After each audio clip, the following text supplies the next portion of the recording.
Bonsoir à tous, bienvenue sur D8. Je suis avec vous sur le canapé de VBN pour une nouvelle soirée de lecture, ensemble avec Madame de Sévigné, puisque je reprends la lecture de ses correspondances, ses lettres choisies avec sa fille Madame de Grignan. Il faut le savoir, puisqu'elle a entretenu une correspondance avec en moyenne 4 lettres par semaine pendant près de 30 ans avec sa fille dont elle était extrêmement proche. Elle entretenait même une relation vraiment passionnelle avec elle. Et ça s'explique peut-être par le fait qu'elle fut veuve à l'âge de 26 ans de Henri de Sévigné en 1644. Également, elle était orpheline de père et mère, donc très seule finalement, et du coup on peut expliquer ce rapprochement si fort et passionnel avec sa fille pendant toutes ces années. Alors au départ ce sont 28 lettres et extraits de lettres qui paraissent clandestinement au tout début du XVIIIe siècle en 1725, et puis plus tard c'est sa propre petite fille Pauline de Simiane qui décide de faire publier officiellement certaines lettres de sa grand-mère, et c'est à ce moment-là qu'on se posa la question de l'authenticité de ces lettres. Oui, puisque Pauline, elle effectua toute une sélection et un écrémage des lettres et des manuscrits de sa grand-mère avant de les publier, afin de les mettre au goût du jour et dans la modernité de l'époque. Mais sachez que l'édition que je vous lis ce soir ne propose, elle, que des lettres authentiques. Ça tombe bien, on préfère, évidemment. Et nous en sommes donc à la lettre numéro 43, qui est donc destinée à sa fille, Madame de Grignan. Nous sommes au printemps ou été 1679. Vous allez le voir, elle est constamment inquiète pour sa fille, qui est mariée à Monsieur de Grignan, donc elle n'est donc pas seule, mais elle est constamment inquiète pour elle et pour sa santé. N'hésitez pas à réagir avec le hashtag VBN. Je vous souhaite une très belle soirée en ma compagnie. Il faut, ma chère bonne, que je me donne le plaisir de vous écrire, une fois pour toutes, comme je suis pour vous. Je n'ai point l'esprit de vous le dire. Je vous dis rien qu'avec timidité et de mauvaise grâce. Tenez-vous donc à ceci. Je ne touche point au fond de la tendresse sensible et naturelle que j'ai pour vous. C'est un prodige. Je ne sais pas quel effet peut faire en vous l'opposition que vous dites qui est dans nos esprits. Il faut qu'elle ne soit pas si grande dans nos sentiments, ou qu'il y ait quelque chose d'extraordinaire pour moi, puisqu'il est vrai que mon attachement pour vous n'en est pas moindre. Il semble que je veuille vaincre ces obstacles, et que cela augmente mon amitié plutôt que de la diminuer. Enfin, jamais ce me semble, on ne peut aimer plus parfaitement. Je vous assure, ma bonne, que je ne suis occupée que de vous, ou par rapport à vous, ne disant et ne faisant rien que ce qui me paraît, pour vous, être le plus utile. C'est dans cette pensée que j'ai eu toutes les conversations avec son émissence, qui ont toujours roulé sur dire que vous aviez de l'aversion pour lui. Il est très sensible à la perte de la place qu'il croit avoir eue dans votre amitié. Il ne sait pourquoi il l'a perdue. Il croit devoir être le premier de vos amis. Il croit être des derniers. Voilà ce qui cause ces agitations et sur quoi roulent toutes ses pensées. Sur cela, je crois avoir dit et ménagé tout ce que l'amitié que j'ai pour vous et l'envie de conserver un ami si bon et si utile pouvait m'inspirer, contestant ce qu'il fallait contester, ne lâchant jamais que vous eussiez de l'horreur pour lui, soutenant que vous aviez un fond d'estime. Cette estime, cette amitié et cette reconnaissance qu'il retrouverait s'il prenait d'autres manières, en un mot, disant toujours si précisément tout ce qu'il fallait dire, et ménageant si bien son esprit malgré ses chagrins, que si je méritais d'être louée, de faire quelque chose de bien pour vous, il me semblait que ma conduite l'eût mérité. C'est ce qui me surprit lorsqu'au milieu de cette exacte conduite, il me parut que vous faisiez une mine de chagrin à Corbinelli, qu'il la méritait justement comme moi, et encore moins, s'il se peut, car il a plus d'esprit et sait mieux frapper où il veut. C'est ce que je n'ai pas encore compris. Non plus que la perte que je vois, que vous voulez bien faire de cette éminiscence. Jamais je n'ai vu un cœur si aisé à gouverner, pour peu que vous voulussiez en prendre la peine. Il croyait avoir retrouvé l'autre jour ce fond d'amitié dont je lui avais toujours répondu, car j'ai cru bien faire de travailler sur ce fond. Mais je ne sais comme, tout d'un coup, Cela s'est tourné d'une autre manière. Est-il juste, ma bonne, qu'une bagatelle sur quoi il s'est trompé, m'assurant que vous la souffririez sans colère, m'étant moi-même appuyé sur sa parole pour la souffrir, est-il possible que cela puisse faire un si grand effet? Le moyen de le penser, eh bien nous avons mal deviné, vous ne l'avez pas voulu. On l'a supprimé et renvoyé. Voilà qui est fait. C'est une chose non avenue. Cela ne vaut pas en vérité les tons que vous avez pris. Je crois que vous avez des raisons. J'en suis persuadée par la bonne opinion que j'ai de votre raison. Sans cela, ne serait-il point tout naturel de ménager un tel ami? Quelle affaire auprès du roi? Quelle succession? Quel avis? Quelle économie pourrait jamais vous être si utile?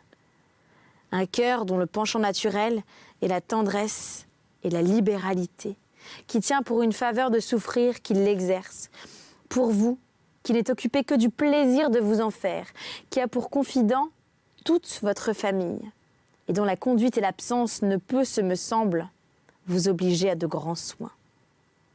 Il ne lui faudrait que d'être persuadé que vous avez de l'amitié pour lui, comme il a cru que vous en aviez eu, et même avec moins de démonstration parce que ce temps est passé. Voilà ce que je vois du point de vue où je suis.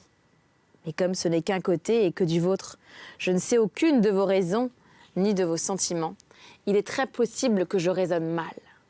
Je trouvais moi-même un si grand intérêt à vous conserver cette source inépuisable. Et cela pouvait être bon à tant de choses, qu'il était bien naturel de travailler sur ce fond. Mais je quitte ce discours pour revenir un peu à moi. Vous disiez hier cruellement, ma bonne, que je serais trop heureuse quand vous seriez loin de moi, que vous me donniez 1000 chagrins, que vous ne faisiez que me contrarier. Je ne puis penser à ce discours sans avoir le cœur percé et fondre en larmes. Ma très chère, vous ignorez bien comme je suis pour vous, si vous ne savez que tous les chagrins que peut me donner l'excès de la tendresse que j'ai pour vous sont plus agréables que tous les plaisirs du monde où vous n'avez point de part. Il est vrai que je suis quelquefois blessée de l'entière ignorance où je suis de vos sentiments, du peu de part que j'ai à votre confiance. J'accorde avec peine l'amitié que vous avez pour moi, avec cette séparation de toutes sortes de confidences. Je sais que vos amis sont traités autrement, mais enfin, je me dis que c'est mon malheur, que vous êtes de cette humeur qu'on ne se change point, et plus que tout cela, ma bonne, admirez la faiblesse d'une véritable tendresse, c'est qu'effectivement votre présence, un mot d'amitié, un retour, une douceur me ramène et me fait tout oublier. Ainsi, ma belle, ayant 1000 fois plus de joie que de chagrin, et ce fond étant invariable, jugez avec quelle douceur je souffre, que vous pensiez que je puisse aimer votre absence. Vous ne sauriez le croire.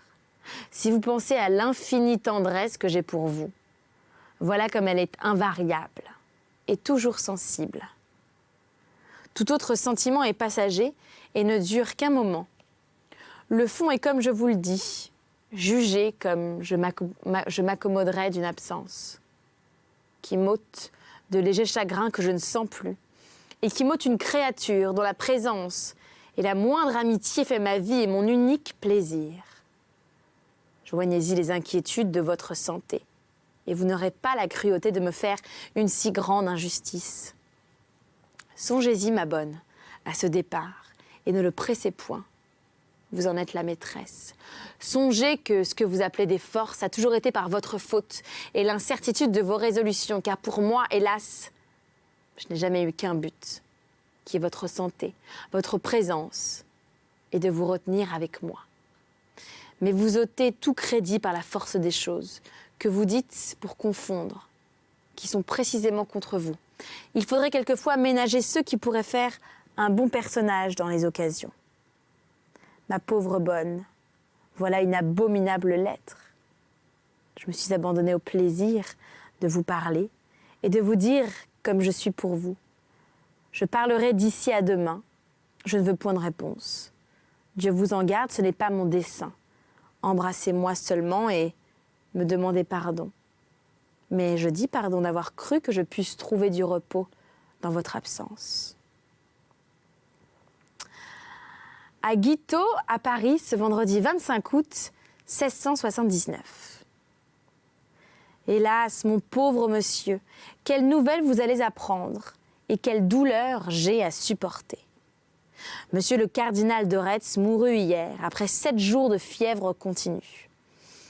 Dieu n'a pas voulu qu'on lui donnât du remède de l'anglais, quoiqu'il le demandât et que l'expérience de notre bon abbé de Coulanges fut toute chaude et que ce fut même cette éminence qui nous décida pour nous tirer de la cruelle faculté, en protestant que s'il avait un seul accès de fièvre, il enverrait quérir ce médecin anglais.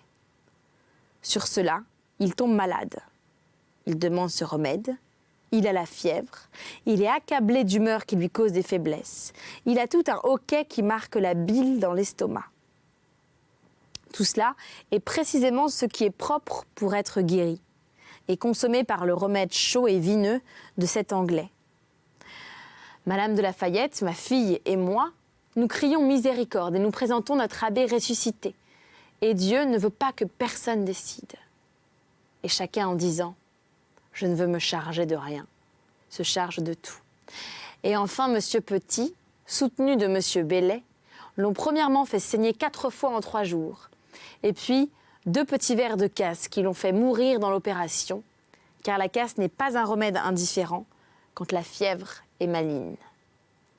Quand ce pauvre cardinal fut à l'agonie, ils consentirent qu'on envoyât quérir l'anglais. Il vint et dit qu'il ne savait point ressusciter les morts.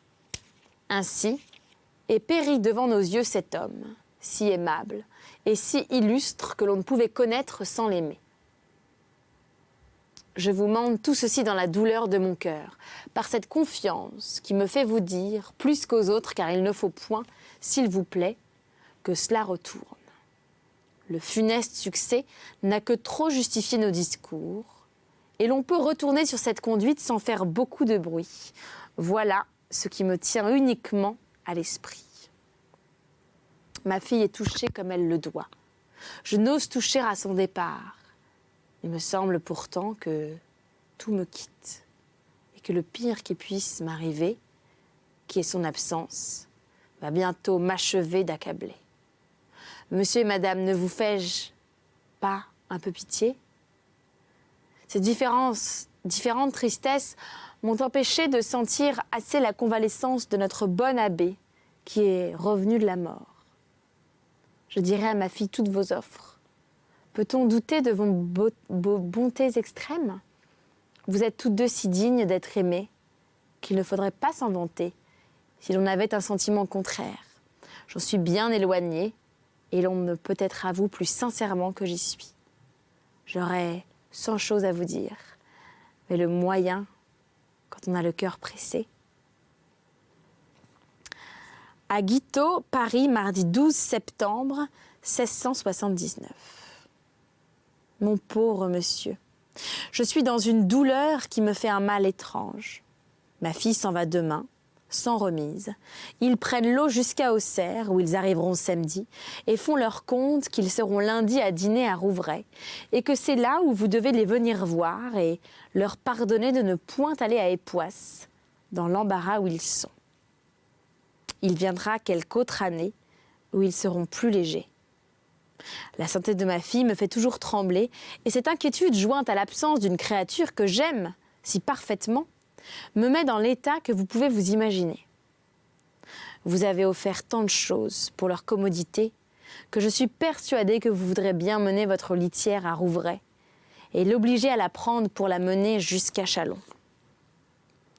Ce sera une commodité pour elle qui lui conservera la vie, et je réponds pour vous que vous en serez fort aise. Trouvez-vous donc à Rouvray lundi matin 18e de ce mois. Ayez cette litière si secourable et donnez-leur la joie et la consolation de vous voir. Le temps sera un peu court pour causer, mais vous irez achever cette visite à Grignan. Moins on est accoutumé dans la province et moins on s'y plaît. La pensée d'aller passer l'hiver à Aix donne plus de peine que le séjour de Grignan. D'un autre côté, l'air de Grignan est terrible pour elle. Tout cela fait trembler.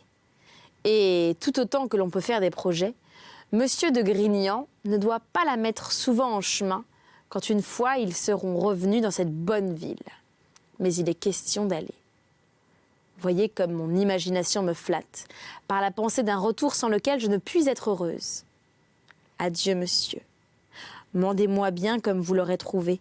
Ne m'épargnez point les détails, je vous en écrivis tant l'autre jour. Mademoiselle de Méry a la fièvre depuis hier, avec une manière de dysenterie. Je ne crois pas que, tout étant arrêté, on arrête pour cela. Cependant, je vous conseille toujours d'aller à Rouvray avec cette litière. Mais je vous dis les choses comme elles sont. Lettre 46 à Madame de Grignan, 13 septembre 1679. Le moyen, ma bonne, de vous faire comprendre ce que j'ai souffert, et par quelle sorte de paroles vous pourrais-je représenter les douleurs d'une telle séparation. Je ne sais pas moi-même comme j'ai pu la soutenir. Vous m'en avez paru si touchée, aussi que je crains que vous n'en ayez été plus mal qu'à votre ordinaire, qui est trop dire, car vous n'avez pas besoin d'aucune augmentation. Cette inquiétude, trop bien fondée pour une santé qui m'est si chère, avec l'absence d'une personne comme vous, dont tout me va droit au cœur et dont rien ne m'est indifférent, vous pourront faire comprendre une partie de l'état où je suis. J'ai donc suivi des yeux cette barque, et je pensais à ce qu'elle m'emmenait. Et comme elle s'éloignait, et combien de jours je passerais sans revoir cette personne, et toute cette troupe que j'aime et que j'honore, et par elle, et par rapport à vous, enfin, toute cette séparation m'a été infiniment sensible. Je ne vous compte point mes larmes, c'est un effet de mon tempérament. Mais croyez, ma bonne, qu'elles viennent d'un cœur si parfaitement, et si uniquement à vous, que par cette raison il doit vous être cher. Je crois qu'il vous l'est aussi, et cette pensée autorise tous mes sentiments. Après donc vous avoir perdu de vue, je suis demeurée avec la philosophie de Corbinelli, qui connaît trop le cœur humain pour n'avoir pas respecté ma douleur. Il l'a laissé faire, et comme un bon ami, il n'a point essayé sottement de me faire taire. J'ai été à la messe à Notre-Dame, et puis dans cet hôtel, dont la vue et les chambres et le jardin et tout et l'épine et vos pauvres malades que j'ai été voir m'ont fait souffrir de certaines sortes de peines que vous ignorez peut-être, parce que vous êtes fortes, mais qui sont dures aux faibles comme moi. Nous avons regardé vos mémoires et commencé quelques paiements. Nous vous rendrons compte de tout, je n'ai point sorti. Madame de Lavardin et Madame de Moussy ont forcé ma porte. J'essaierai d'aller demain voir Mademoiselle de Méry. Pour aujourd'hui, il ne m'était pas possible. J'ai une envie extrême de savoir de vos nouvelles et, comme vous vous trouvez de la tranquillité et de la longueur de votre marche, si vous arrivez à bien tard, quelle fatigue, quelle aventure! Mais c'est à Montgobert que je demande ce détail, car à vous, ma bonne, je ne veux point contribuer à votre épuisement. Je suis contente d'une feuille. Vous devez juger par cette discrétion si je prends sur moi et si j'aime votre santé.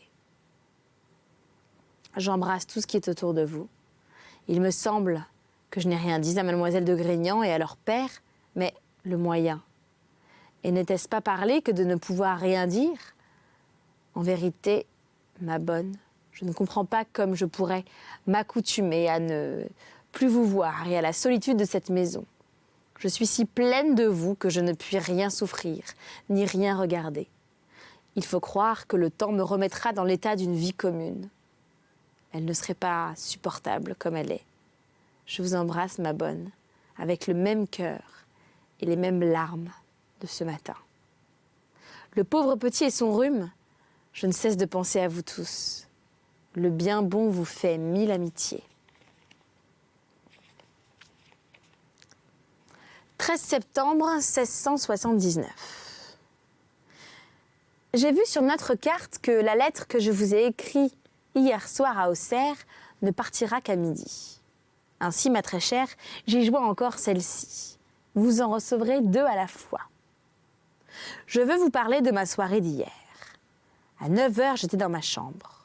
Mes pauvres yeux, ni mon esprit ne voulurent pas entendre parler de lire, de sorte que je sentis tout le poids de la tristesse que me donne notre séparation. Et n'étant pas distraite par les objets, il me semble que j'en goûtais bien toute l'amertume. Je me couchais à 11 heures et j'ai été réveillée par une furieuse pluie. Il n'était que 2 heures. J'ai compris que vous étiez dans votre hôtellerie et que cette eau qui est mauvaise pour les chemins de Puy-au-Cerf était bonne pour votre rivière. Ainsi sont mêlées les choses de ce monde. Je pense toujours que vous êtes dans le bateau, que vous y retournez à 3 heures du matin. Cela fait horreur.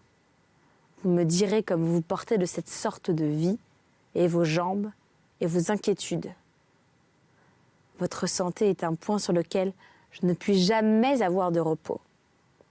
Il me semble que tout ce qui est auprès de vous en est occupé, que vous êtes l'objet des soins de toute votre barque, j'entends de votre cabane, car ce qui me parut de peuple sur le bateau représentait l'arche. On m'assura que vers Fontainebleau, vous n'auriez quasi plus personne. Ce matin, Lépine est entré dans ma chambre. Nous avons fort pleuré. Il est touché comme un honnête homme. N'ayez aucune inquiétude, ni de vos meubles, ni du carrosse de Monsieur de Grignan. Je ne puis m'occuper qu'à donner des ordres qui ont rapport à vous. Vos dernières gueuses de servantes ont perdu toute votre batterie et votre linge. C'est pitié. J'embrasse Monsieur de Grignan et ses aimables filles et mon cher petit enfant. Ne voulez-vous pas bien que j'y mette mon gobert et tout ce qui vous sert et tout ce qui vous aime? Mademoiselle de Méry est toujours sans fièvre. Je la verrai tantôt. J'y crois, ma bonne, que vous me croyez autant à vous que je suis. L'abbé vous salue très humblement. À Madame la comtesse de Grignan, à Auxerre. À Guitaut, Livry, le 26 septembre 1679. Madame de Grignan se porte à merveille. Voilà un très beau commencement de lettre, avec tous les détails de votre entrevue comptés d'une manière qui me plaît fort. Car j'aime premièrement votre style, et puis j'aime les détails de ce qui touche les gens que j'aime. Je suis donc bien contente jusque-là. Mais cette colique, mon pauvre monsieur, me donne bien de l'inquiétude. Cela vient d'une âcreté de sang qui cause tous ces maux. Et quand je pense combien elle soucie peu de l'apaiser, de le rafraîchir et qu'elle va trouver l'air de Grignan, je vous assure qu'il s'en faut bien que je ne sois en repos. Vous me remettez un peu par le compliment du père, du précepteur qui fut reçu dans une position si convenable à sa vocation. N'admirez-vous point son opiniâtreté à ne vouloir pas se servir de votre litière? Quelle raison pouvait-elle avoir? Avait-elle peur de ne pas sentir tous les cruels chaos de cette route, puisqu'elle a tant soin du petit Minet? Que ne le mettait-elle auprès d'elle? Quelle façon, quelle fantaisie musquée! Tout ce que je dis est inutile, mais je ne puis m'empêcher d'être en colère. Dites-le vrai, mon cher monsieur, vous l'avez trouvé bien changé. Sa délicatesse me fait trembler. Je suis toujours persuadée que si elle voulait avoir de l'application à sa santé, elle rafraîchirait ce sang et ce poumon qui fait toutes nos frayeurs. Vous me demandez ce que je fais? Hélas, je suis courue dans cette forêt, cacher mon ennui. Vous devriez bien m'y venir voir. Nous causerions ensemble 2 ou 3 jours et puis vous remonteriez sur l'hippogriffe. Car je suppose que vous auriez pris cette voiture plutôt que la litière et vous retourneriez au sermon du professeur Honoré. Ma fille m'écrit de Chagny et m'en parle en passant légèrement sur cette colique et me parlant presque autant de vous que vous me parlez d'elle. Elle fait mention de Madame de Leville, de Monsieur de Sénette et s'arrête fort sur l'endroit du cuisinier qu'elle ne peut digérer. Il faut songer à la consoler sur ce point. Que faites-vous cet hiver? Serez-vous encore dans votre château? On dit que vous êtes grosse, madame. Quand on accouche aux îles, on accouche bien à Époisse. J'aime toujours à savoir les desseins de ceux que j'aime. Les miens sont de garder le bon abbé au coin de son feu tout l'hiver.